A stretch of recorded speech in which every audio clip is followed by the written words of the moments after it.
Have you ever struggled with pain, heartache, and disappointment? Wondering, is this all there is? Then this podcast is for you. Get ready for inspiration to discover your own true purpose-driven success with your host, Denise Hansard.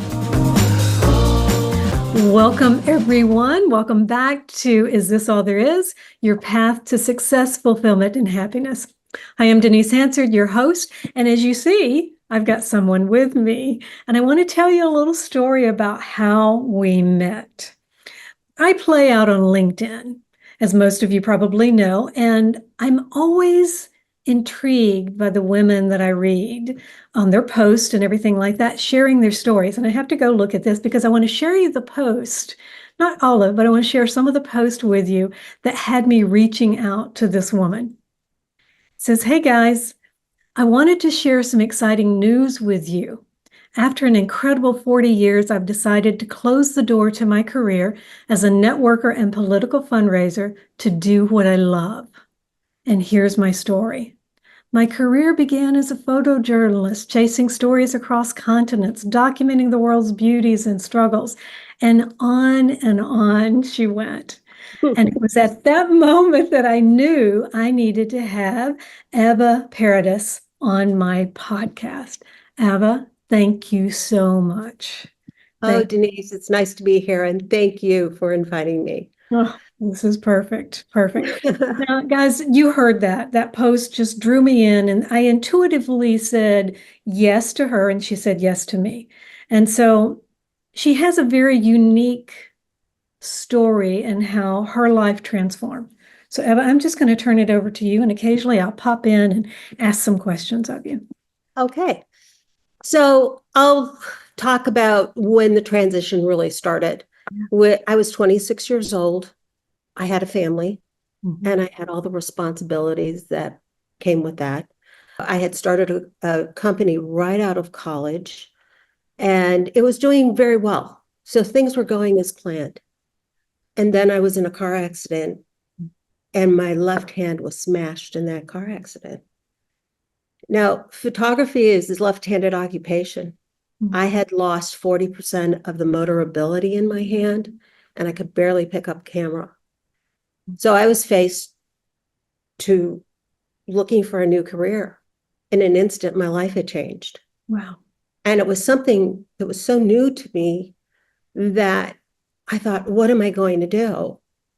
And then self-doubt started coming in, and that voice started coming in saying, you're going to lose your house. How are you going to take care of your kids? You can't get a job. You're a photographer. Who's going to hire you? And that got louder and louder until it paralyzed me. Wow. And I couldn't move. I couldn't make any steps to change the situation I was in. And then it occurred to me. I thought, what are you so afraid of? Why is this stopping you? Okay, I want to interject for just a minute. So you literally had lost 40% of the movement in your left arm. Right. And then you paralyzed the rest of your body. Yes. You know how to move forward. Yes. That moment, what made the shift to what you're about to tell us? I had to. That, as simple as that. Yeah, I had responsibilities. There was no money coming in. Yeah. And I couldn't just sit there. I couldn't just be paralyzed. So at that point, I really had to ask myself serious questions. Why was I so afraid? People had said no to me before. It wasn't that. What I realized was that I was afraid to interview. I had never done it before. No one had ever asked me to interview. I didn't know what kind of questions they were going to ask me. Oh. So I thought, okay, you need to address this. So I put together a first step that was doable for me.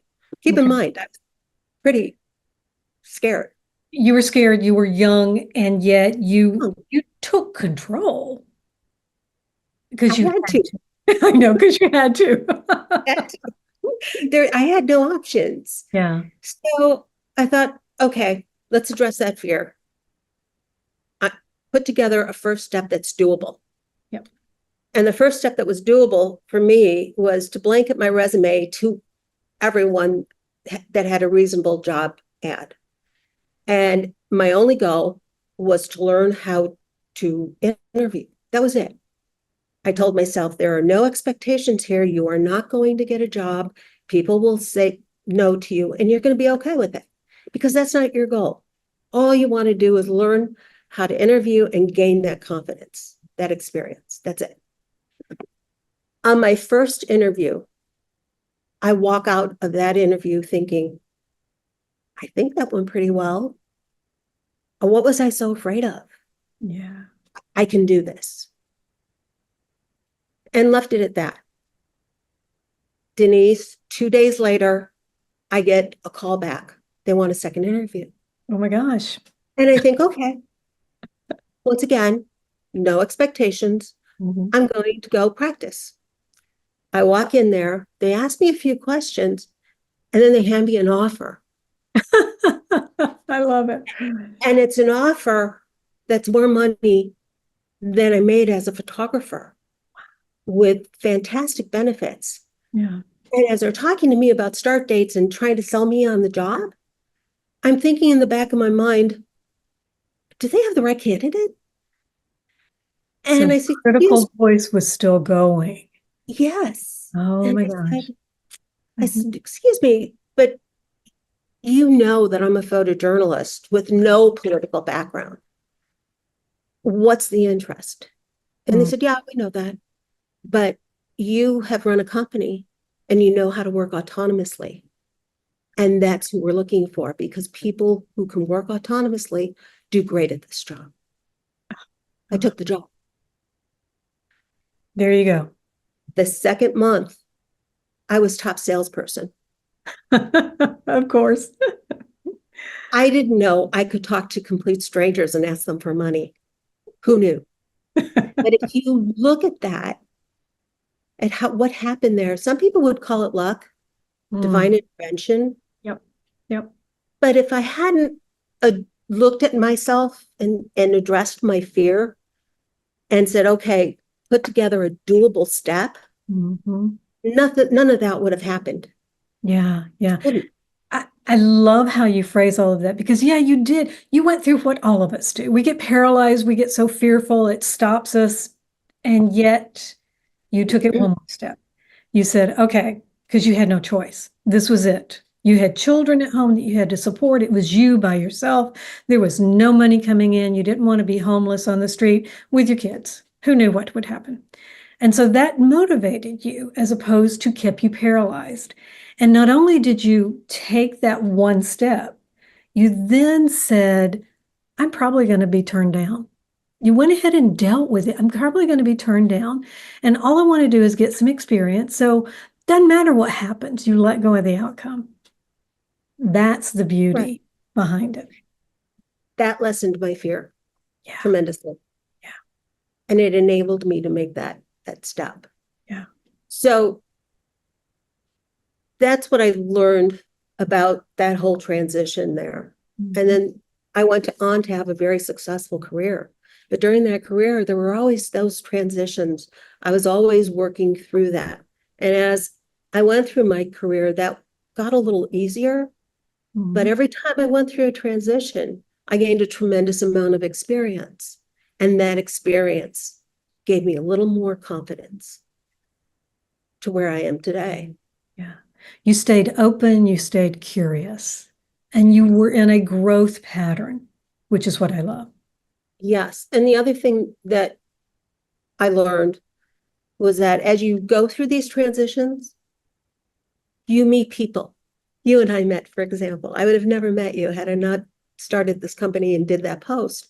Exactly. But you meet people and don't ever dismiss that, because those are your teachers. Oh, okay. Whether good or bad. Yeah. There's something to be learned. Okay, I want everybody to write that down. That was a tip she just gave you.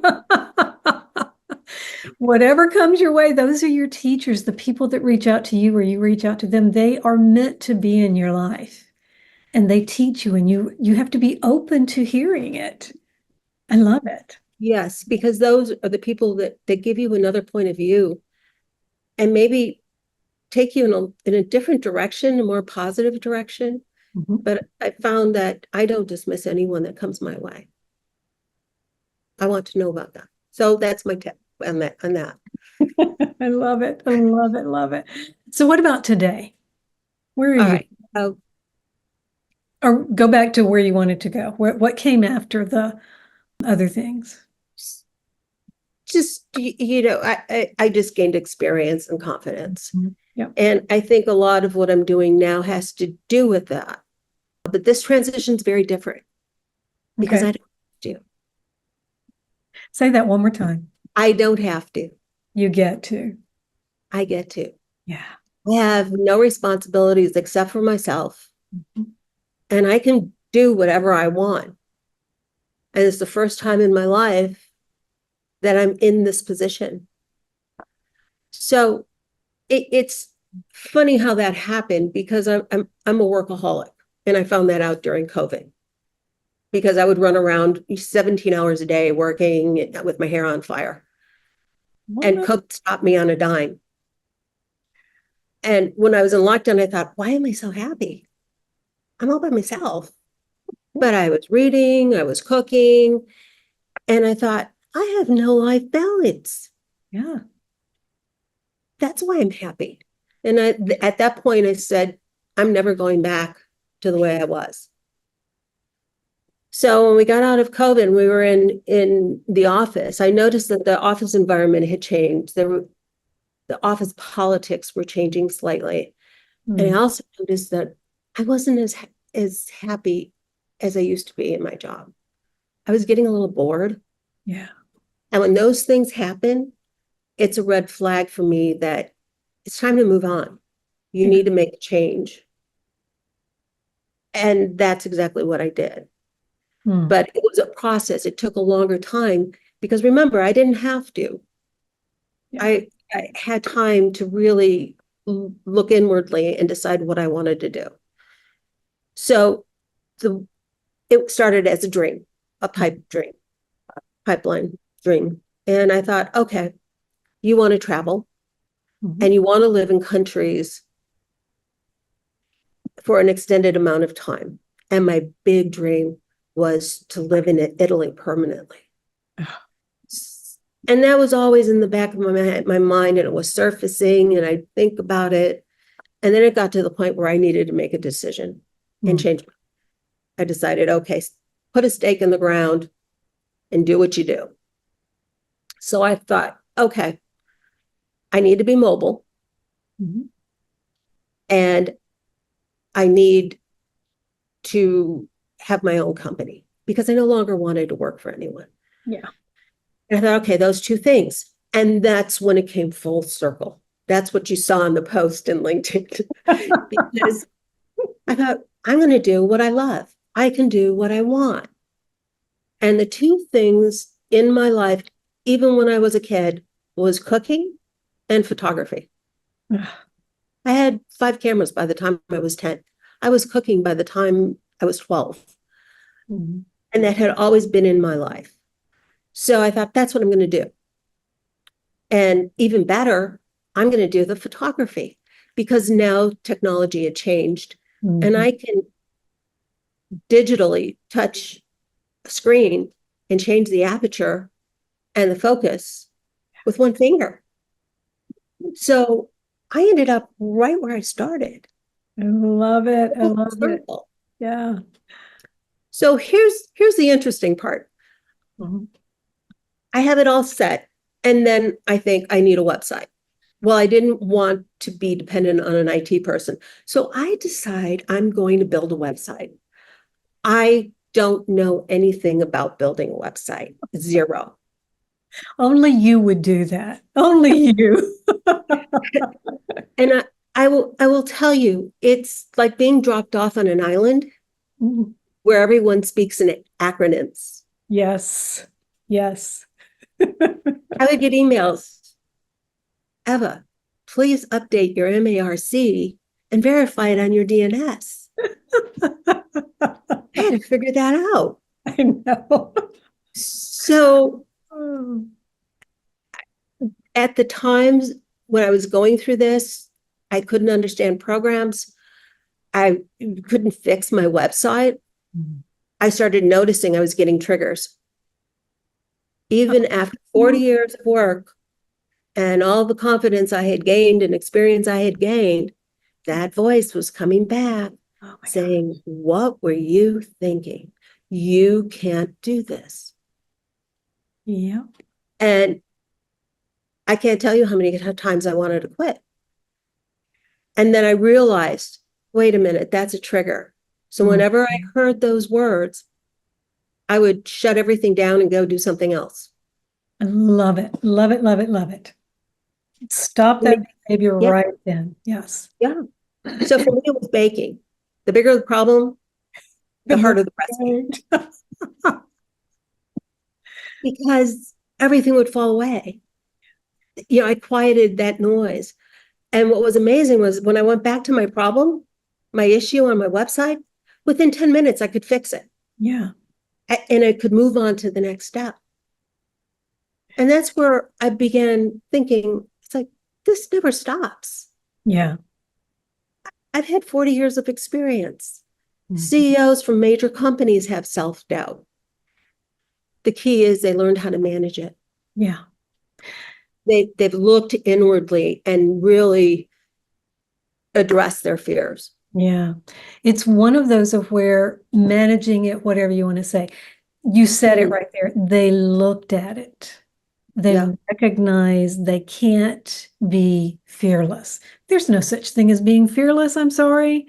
I had a friend I was talking to this morning, and she said, if someone tells me we're taking a road trip and they're telling me how fearless they are, I'm keeping myself at home because they're going to end me up in jail in some way, shape, or form. And so it is one of those where you have to embrace the fact that fear is always going to be with you. And you have to look at it just like you've done. I agree. It's part of our DNA. Yeah. It's part of being human. You know, and we think of it as just our problem and our self-esteem. We don't have high self-esteem. That's not it. It's really our DNA telling us, be careful. You know, it's the same. I think it's the same reasoning that tells us to be cautious when you cross the street. Yeah. Yeah. Very similar. Yeah. Yeah. It's a fear factor. It is. So tell us about Clark Street Cookbook. Yeah. So Clark Street Cookbook is really a journey for me because I know now that when I plan something, it always turns into something else. And I thought, I'm going to publish my family recipes and everyone's going to love them. And you know, I have some great cooks in my family. And you saw my about page about my family and eating at the table. And that's where I was going. And then as I met a bunch of people along the way, I realized that everybody has a great family recipe and everybody has a great cook in their family. And I thought, I'm going to honor that. And that's where the tagline came in, dedicated to great family cooks, because those are the people that bring generations together at the table. Yes. And breaking bread together with your friends and your family is a lot of bonding. There's a lot of power in that. And that's where the site is going right now. I love it. Love it. Because how many of us, I know for me growing up, everything happened in the kitchen and at the table. That was it. Yeah. We had our arguments there. We had birthdays there. We loved each other there. We had the best laughter and the best food. And if I cooked sometimes not so good food, only one time. So, because I was an experimenter with that. But the family, like you said, they bond over food, coming together, sharing stories. Family and friends. Yeah. Yeah. Talking things through, sharing wisdom. Yeah. How was your day? Yeah. What did you do today? Those types of things. And what I learned from that was from both of these transitions was that, and there were three things. And one is that you really have to learn how to manage your fear and not let it manage you. Mhm. And then the second thing would be to take action. Just take a first step. No Mhm. matter how frozen you are, put together that first step that's doable, because then you'll realize it's not that scary. You can go on to the second step, Mhm. Yeah, and it can be small. baby But steps. but if you stay where you are and you don't work through it, you're never going to move forward. Yep. And then the third thing is pay attention to number 1 and 2, because everything you want is on the other side of fear. Oh my God. Yes, thank you. You're talking my love language here. Yeah. I tape that up all over the place. Yeah. Yeah. Everything you want is on the other side of fear.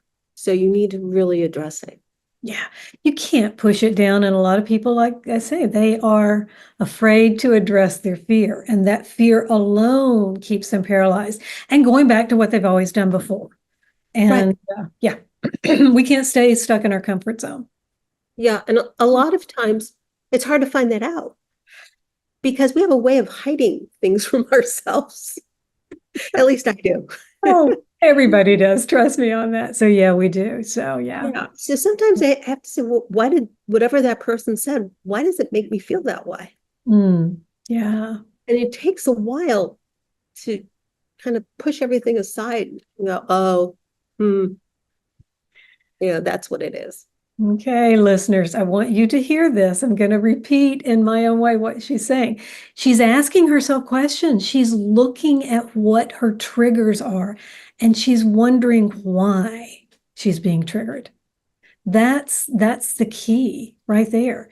If we just allow the trigger to go off and just explode within us and then hold on to it for several days or however long it is and never do anything with it, but just get angry and mad and disappointed and worried and tearful, it's going to pop up again and again and again and again, and usually worse. So I love that, Eva. I love that. That's thank you. Yeah. So if someone wanted to get in touch with you. So I have my About page. They can contact me. If you have any questions, I'm here for you. If you want to publish a family recipe, I'm happy to collaborate and publish it under your family name. On the About page, I also have 3 books that really changed my life. I will tell you, I'm an Amazon associate. Those are Amazon links, and I do get a small commission from it, but do not feel obligated. That's not the reason those books are on that page. Try and read them. Go to a library, get the book. But they were life-changing for me, and they helped me. And that's pretty much it. But I'd love to talk to any of your viewers. Definitely. So it's Clark Street Cookbook.com, or is the LLC.com? Yes.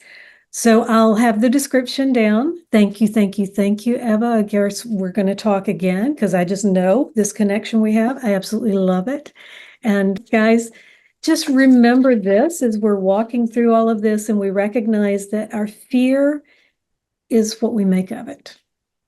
It's about addressing it, looking at it, being curious about it, and as I like to say, dancing with it and leading it. That's the way I put it. Oh, that's great. Yeah. So, Eva, thank you so much. And everybody, that does it today for Is This All There Is? Again, I'm Denise, interviewing Eva. Thank you again. Stay safe, stay successful, and stay happy. So that's it for today's episode. Head on over to iTunes or wherever you listen and subscribe to the show.